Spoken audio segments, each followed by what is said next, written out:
I was kind of thinking if we end up getting made redundant and all the work gets shipped over to Japan, I really want to go to Europe and walk the El Camino, which I may have talked to you about before. But basically, it's a trip from kind of the top French-Spanish border to the Camino de Santiago, which is I think it's a church, I believe, in the west of Spain. Okay.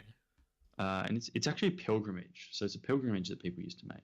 Right. Yeah, I think you might have mentioned that at some point. Yeah, back in the old days. But you can do like anywhere I think from a 10-day to about a 6-week trek or pilgrimage. And I always just wanted to do that. Like I want to go and I want to just have that experience of walking across Europe. Well, obviously it wouldn't be Europe in this case. It'd just be a small part of Europe, but it's still Europe. So you're going to get Sony's money and then go over and do that? That's the dream, but I think I'm just too valuable to be made redundant.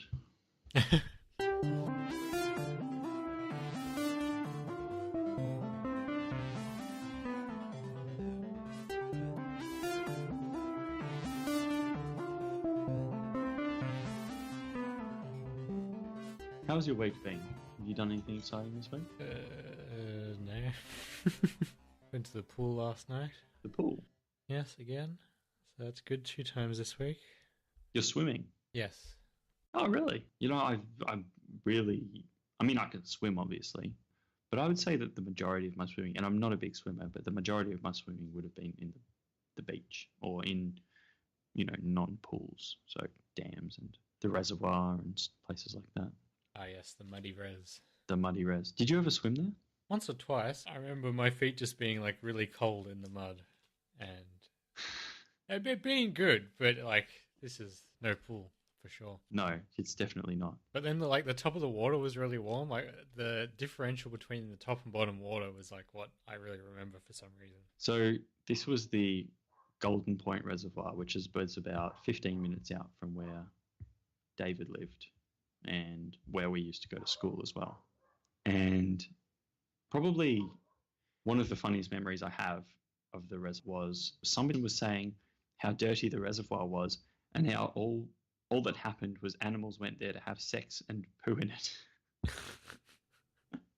Oh dear. And yeah, it stuck with me. I didn't really care because it happens to every body of water, I guess. You can't stop animals pooing in water or wading in or doing whatever they want to do in it. But yeah, that was something that very distinctly stuck with me. And if you go there as well, the water's quite dark. Yes. And I used to think, wow, that must be poo. Remember we went swimming around your place one time. Got some leeches. Yeah, leeches were a bit of a feature actually of my childhood because we used to. You remember the dam we had down the back of my old place? Yeah. Yeah, so that had leeches as well. And I think the first couple of leeches I got, there were those fat tiger leeches as well. Oh. So I remember the ones that they went on Josh, right? Yeah, I think they did. My brother, yeah. Yeah, and they were just little ones though. They were little black ones. But the ones you got in my dam were the fat tiger leeches. Oh. And they were about as big as your finger, and they sat there and they just got fat on your blood. And I remember, kind of like. I stomped one off me because I came out of the dam and it was already quite fat, and I kind of I managed to rub it off with my foot, and I started to try and grind it into the ground and it just wouldn't die. You'd squish it and it would just kind of flatten out, and you'd kind of rub it into the ground a bit, you'd take your foot off it and then it would just start crawling again, and then you grind it into the ground again, take your foot off and it would just start crawling again. They were invincible. They were incredible creatures. It's kind of like a roach. Yeah. Well, yes, exactly. So they were the cockroaches of my childhood. Because in Victoria you don't really get cockroaches, but in Sydney you do, and they are invincible as well because you smack them with a shoe, and they kind of fall on their back for a bit, and then you'll go to pick them up with a tissue, and they'll flip back over and start running away. Yeah, they're just guts dazed. Hanging out. They're invincible. To be as tough as a cockroach or a leech would be a great thing.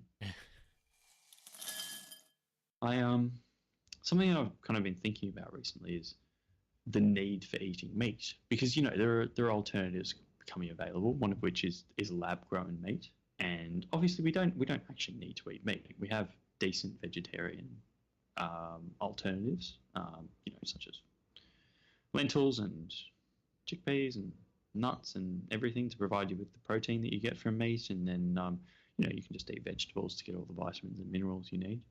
Mm.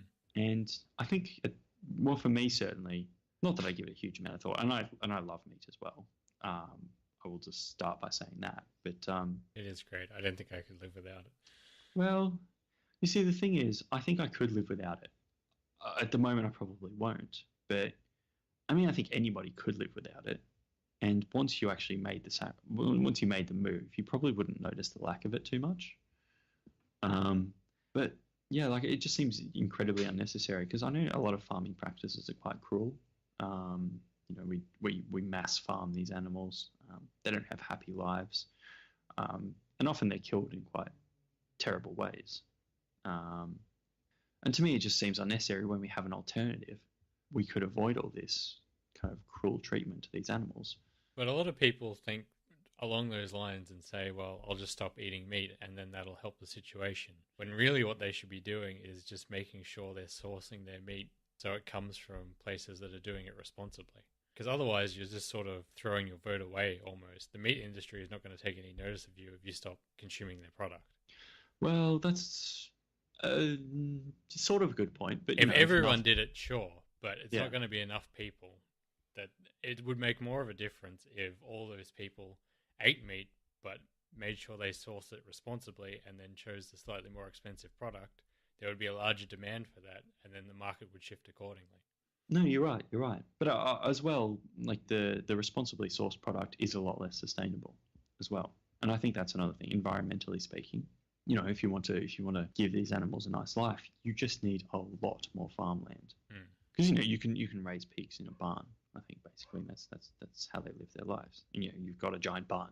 But if you want to give them room to move, then it might take, I don't know how much, maybe 100 times as much space to kind of give them well, certainly for me at least, a happy life that I think would be nice. But then you've still got the issue of the fact that you're just raising them to kill them, which does seem a bit unfair and a bit unnecessary when we have these alternatives.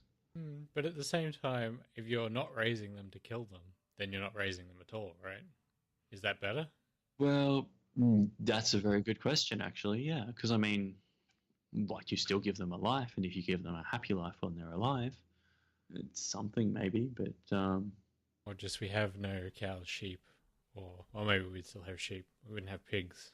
Or, they'd only be in zoos. Yeah, well, that's it, isn't it? Or, roaming around in the wild. Yeah, the wild boars. Or those few people that have them as pets. Yeah, that's it. Yeah.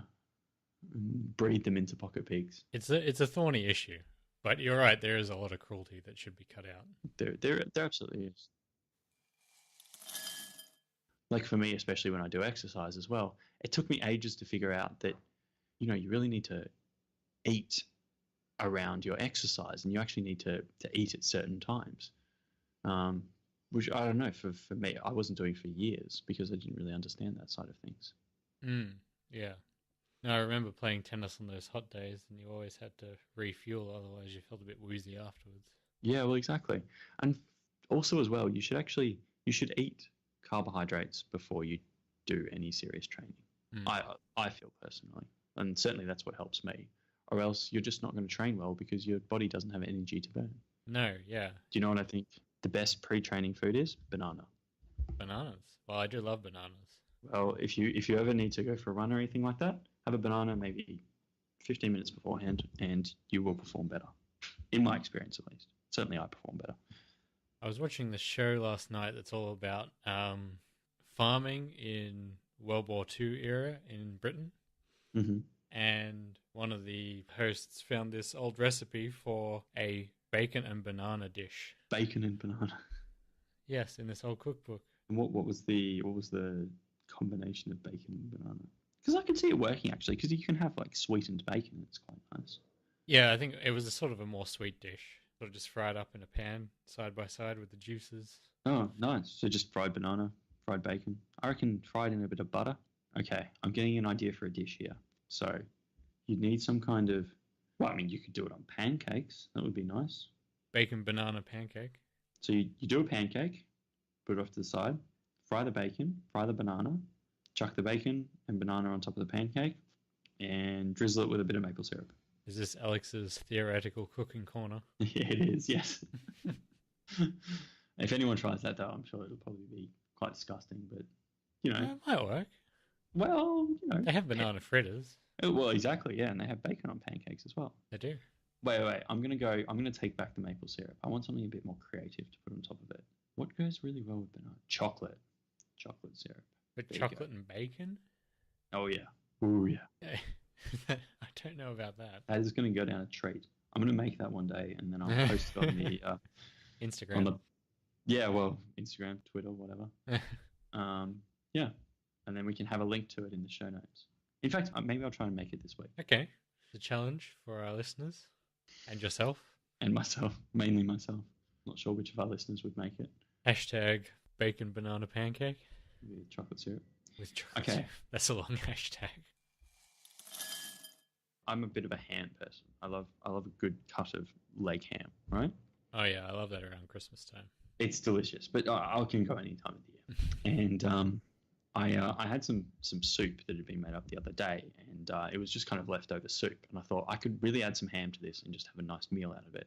So I went to the deli and I just asked her to cut it as thick as she could. And I got these cuts of ham that were probably about a centimetre, maybe over a centimetre thick. And they were basically ham steaks. And I thought, this is just the best thing in the world. What's your roast comprised of today? Okay, so the roast is, it's a chicken roast. It's really just chicken, carrots, and sweet potato, normal potato. And it's going to be tossed through. So I've already boiled the vegetables. So I boiled the vegetables probably about 3-4 minutes. They're just a bit soft. And then I've put them in the fridge to cool. And I tossed them through with some olive oil and some rosemary and some parsley, which is a bit of a strange combination, I know, but you got to try these things.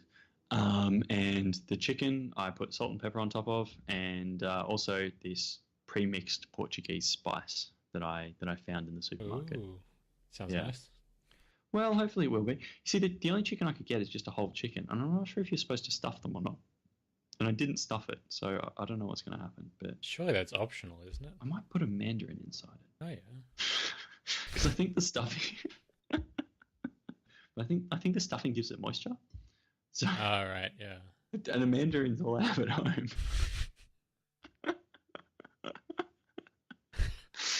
Is that a bad idea? I don't know.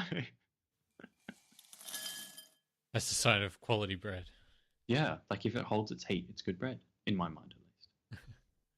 And I'd love to, if I ever made bread myself, I would love to make a really thick, dense fruit loaf. Because, think about it. What's the main problem? Well, what's my main problem, at least, with fruit loaf? It's the fact that when you toast it, it loses its heat really quickly. If you toast this stuff, just keeps going. It's the gift that keeps on giving. Why exactly do you make toast and then leave it hanging around for a while before you eat it? No, it's not that I'm leaving it hanging around. But I mean, you take it out of the toaster and you chuck some stuff on it. It's a minute or two already. Yep. And then, then you take it to work for lunch and then... No. But, if you're having the bread with a meal, like if you're having it with soup or something like that, you don't just sit there and scoff down your toast immediately. You put it on the plate, have a bit of soup. Yeah, but with soup, you just dunk it in. Well, and it's warm again. Not a problem with soup. No. You want it to still be warm. That's my feeling on the matter. Well, it helps. But it's more about structural integrity. Like if you want to enjoy a nice meal with some bread, like one of my favorite things at the moment is I have this marinated goat's cheese, which I have on bread. And yeah, like it's delicious stuff, basically. Oh, yeah. And you put that on the bread and then you kind of enjoy it with something maybe as a main, or maybe just some meat on the side or something like that. Really good. Really good. In fact, we should put the details of this goat's cheese in the link because it's amazing stuff. Okay, send it to me and I will do that. I'm going to do it. What's it called? It's Meredith Dairy marinated goat's cheese. Meredith Dairy. I couldn't possibly recommend it highly enough. It's not only the goat's cheese. The goat's cheese is delicious, but the oil in there, I don't know what they put with the oil actually, but it's so good. Just that on a bit of toast, and that's Oh, All you need. All you need. I'm not even kidding. It's just absolutely amazing. Garlic infused extra virgin olive oil with some spices and fresh herbs. I think it's got some pepper in the oil as well. oh yeah, that would go well. So good. So good.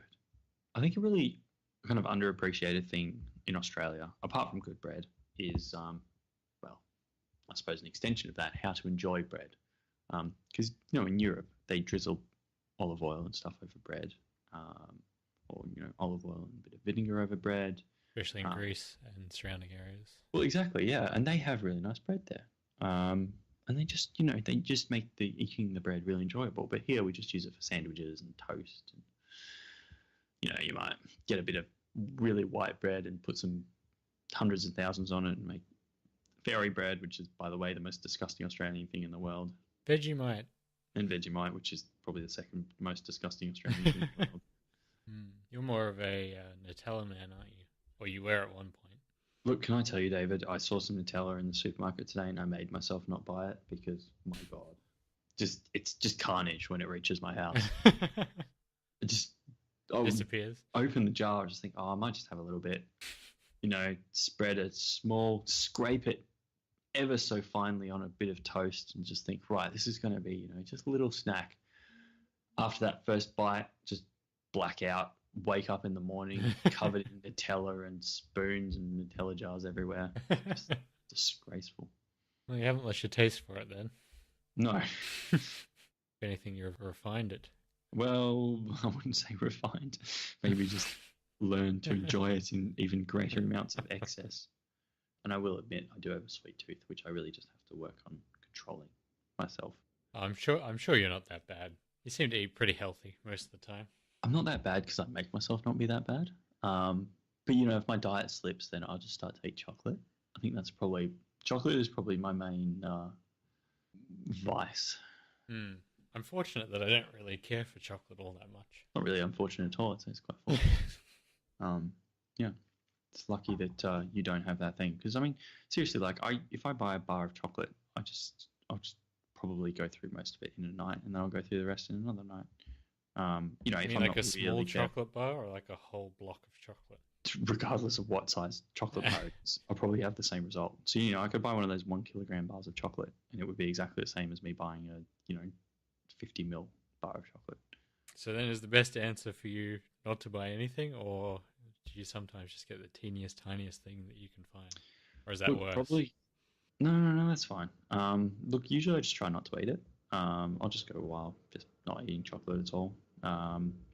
I find for me the main problem is I've just got to make sure I eat enough good food, because if I'm eating enough food and my stomach's full, I'm not really going to have the urge to snack, or at least it won't be uncontrollable. But if I'm hungry and I don't have anything to eat but readily available sweet stuff, that's when it becomes a problem. You've heard of Audible, right? So it's like the Amazon audiobook. Yeah, no, it's great.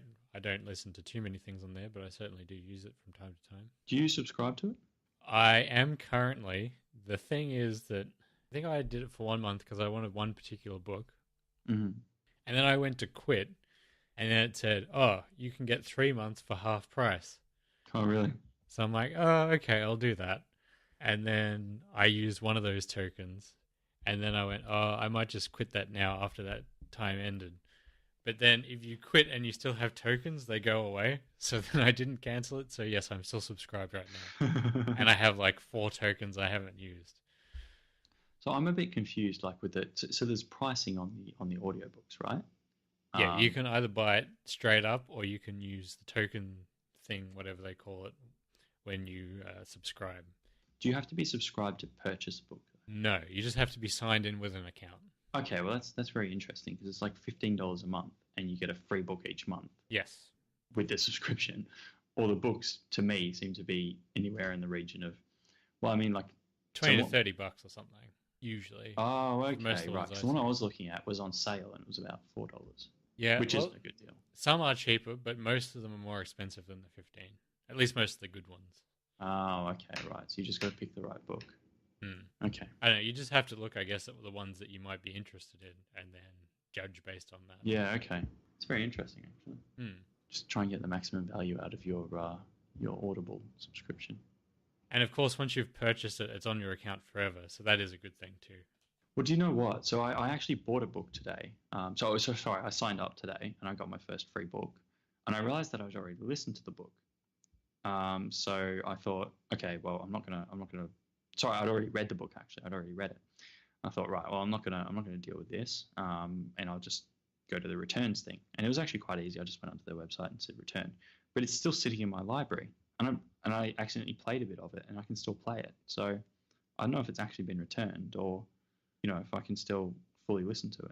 I don't know. Maybe they do the same thing as Apple do for apps. If anyone requests a refund, they get a refund, but the app is still on their account and they can use it. Yeah. So it could be just the same thing. Okay. All right. That's interesting. So I guess it sort of works on a system. So if you abuse that system, they'd pick that up and then they'd stop offering you refunds. Okay. Well, I mean, I've also returned a book on my Kindle too. So I've used their return thing twice, and it's super easy. I actually got about halfway through the book and then realized that I was reading the wrong version of the book and needed to read a different one. And then I just returned it, and like everything was fine. It happened on the spot. What's the wrong version of a book? Well, so I was reading some Shakespeare, and there are a lot of versions of Shakespeare, obviously having been translated and from, well, I mean, not really translated, but kind of moved across from an older version of English to what we currently speak. And the way it's kind of been put together is different across a lot of texts. And yeah, I was reading one that was fairly poorly put together. So, and a lot of like the spelling of the words wasn't up to date with the current use, like spelling of our words, even though they were still pronounced the same. They were spelled a bit differently back in the day, and they were kept in that older style, which wasn't really a very good style to read. So, okay. Yeah. It is good that they have such a fantastic return policy, Amazon. Yeah, they do actually. It's really good. But that is their main business, dealing with purchases of items across the board, not just books and audiobooks. Yeah, no, of course, yeah. And apparently they're launching over here now as well, so we may soon experience that. Are they actually? Is there any more news on that? Because they've been saying that for like 2-3 years now. That it's coming. It's like this far away. Really? Okay. I don't know where I heard it, but I did hear that they were launching nowish. Interesting. I don't know where I got that news from though. Could have just been my imagination, honestly. Did you see that they released a new Echo device? I did. Yeah, no, I did read that article. There's the Echo Look and the Echo Show. The Echo Look has a camera built into it, and it's just a normal speaker other than that. And then every day you can get it to look at you, and it will give you pointers about your outfit and take your photo, and you can share it on Instagram or whatever you want to do with it after the fact. And then there's the probably more useful in my line of thinking, the Echo Show, which is an Echo that's got a screen built into it. And the Echo, for those that don't know, is a speaker that acts like Siri, and you can just talk to it, but using Amazon's artificial intelligence that's called Alexa. And for the one with a screen, I think it could be really handy in the kitchen, especially if you're looking at recipes and what have you, or even just to play YouTube videos while you're cooking. Yeah, no, definitely. And it's cheap too, at $230. Well, when I saw it though, it looks a bit clunky, doesn't it? Well, yeah, people have said it does look a bit clunky, but I think maybe, I don't know, because this hasn't actually released and it's not out until June, I don't think, although you can pre-order it now. I think maybe the chunkiness and the clunkiness is just so it's more robust, because they figure it might be in a kitchen or what have you. So if it gets knocked around a bit, it will be less prone to breaking, maybe. Yeah, okay. That actually makes a lot of sense, to be honest. Would you be interested in getting something like this? Not really, because I mean, I don't spend a whole lot of time in my house to take full advantage of it. I think it would definitely be handy for families more than anything else, or people who do spend a lot of time at home and like to have that kind of control. But I mean, for me, it doesn't make any difference at all, really. And certainly, I mean, the online shopping and stuff like that would be handy, but not really anything that useful for me, I think. From what I've heard, not that I've lived with a system like this, but a lot of people find those one or two things that it becomes super helpful with, and then it's sort of indispensable at that point. even if it's just to tell you the weather while you're getting ready for work in the morning, Yeah. or reading you the news a little bit, or playing music is a big one too. Like if you have a Spotify account with this one, you can just say play music on the speakers, or Yeah. I know you and I are subscribed to Google Music. If we got the Google Home, which is the Google competitor to this, we could just yell out to it and play a certain song or a certain album. Yeah. Okay. Well, look, I mean, that's fair enough, but I mean, for me, no, actually, yeah, I guess I could see where that would come in really handy. I still wouldn't get one though, just because I mean, I can always look up music on my phone, just play it through my portable speaker. It just wouldn't have the value there for me, I think. You're not going to rig up your whole house with automated lights and door locks and... Look, honestly, look, if I had the technology, I probably wouldn't mind it, but I wouldn't go to the effort to get it. It's just not for me. Did you read this article about Windows 10s? I did read the article about Windows 10s, yes. And I think, would I have got a notification? Because I got a notification about something, Windows 10's improved and you need to update it or something like that, but I don't know what it was.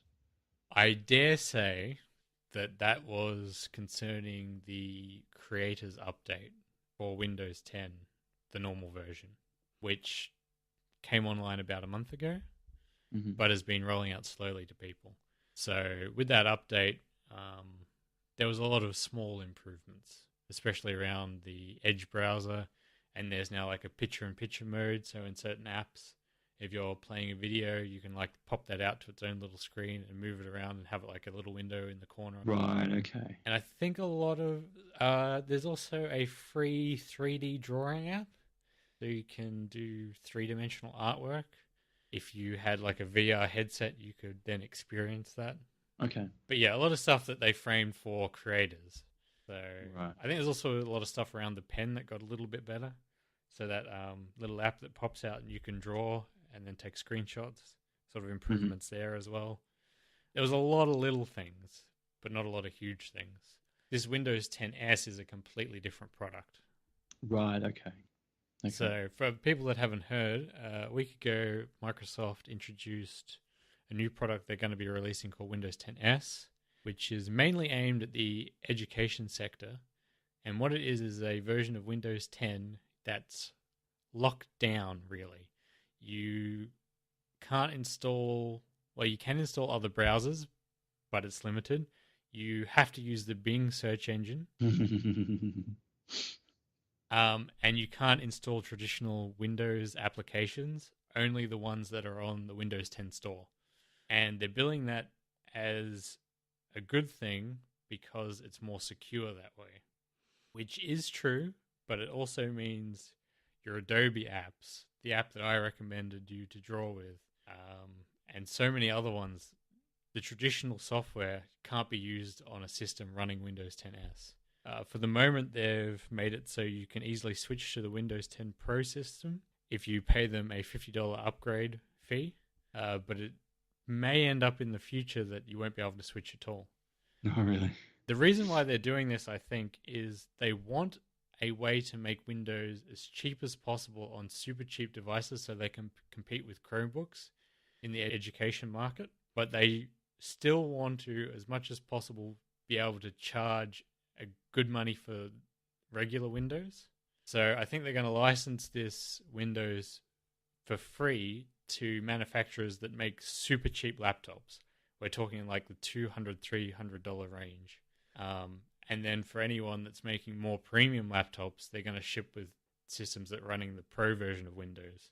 Yeah, right. And then they'll have to pay a much higher licensing fee for that than nothing. And so then they can compete directly with the really low-cost Chromebooks, which are quite locked down themselves, I guess. And then if anyone running those systems does really need the Pro software, then they can pay Microsoft another $50, which is a pretty significant price for a $200, $300 laptop. Yeah. Back to Microsoft itself that they would have otherwise missed out on. So it's kind of clever if you think about it. Look, it is, yeah. I mean, I suppose that people just have to jump on board and actually use it, though. Which I suppose they will, because it's Microsoft. But it'll be interesting to see how the big software players deal with this, whether they just ignore it entirely, or if Windows 10s gains enough traction in the market, whether Adobe will come out with, say, because they already have some software on the Windows App Store. Like there's Photoshop Express, which is a really lightweight version of their normal Photoshop application. Maybe they'll do that to all their suite and have really low-cost, cut-down versions of their entire suite on the Windows App Store. But then if you need the more professional level versions, you'll have to then start subscribing to their Creative Cloud platform. Yeah, right, okay. Or maybe they'll just ignore it, which will be really interesting. You'll have Windows, and then you have to say to people you can't install regular Photoshop. It just can't be done, which has never happened before. Windows was always Windows. You could always install whatever you wanted on it. No longer the case. Yeah, I don't like getting into that area of things, because once you start restricting it, like you start losing out on the ability to do stuff. I mean, obviously it's not affecting me at the moment because I'm not going to get Windows 10s, but what happens when they start just doing it with normal Windows?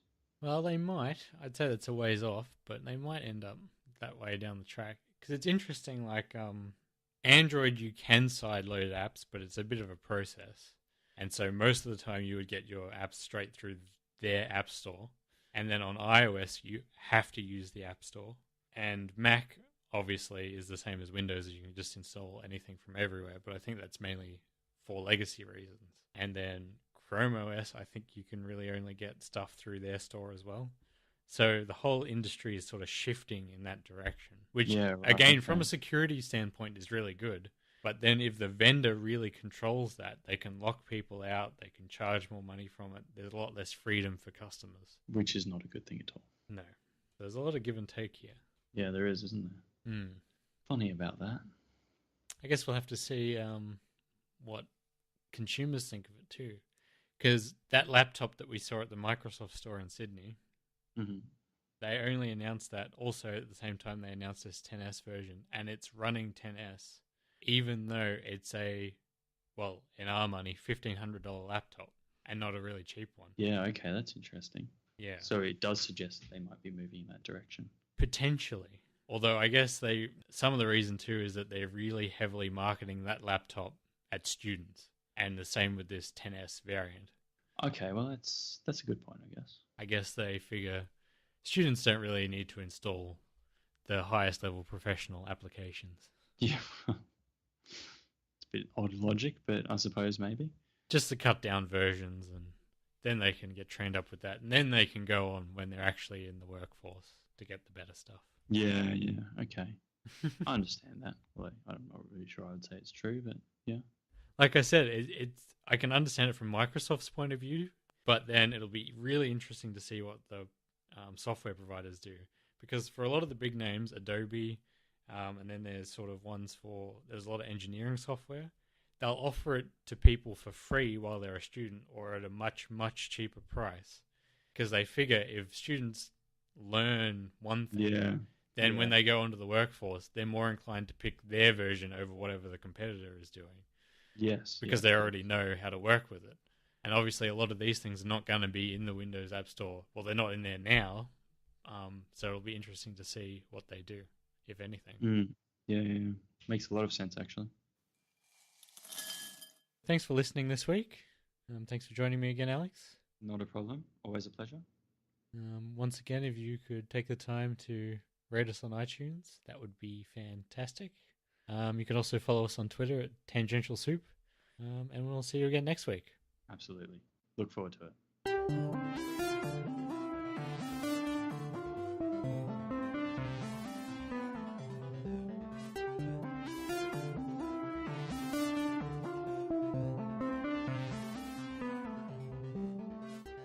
You know what? I'm going to put on the chicken now, David. So yes, it's the roast time. Roast time. All right, so I'll just put the mic down. No worries. We can keep the call going, I guess. Yeah. Okay, cool. Oh.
So I forgot I had to preheat the oven, so that's currently happening.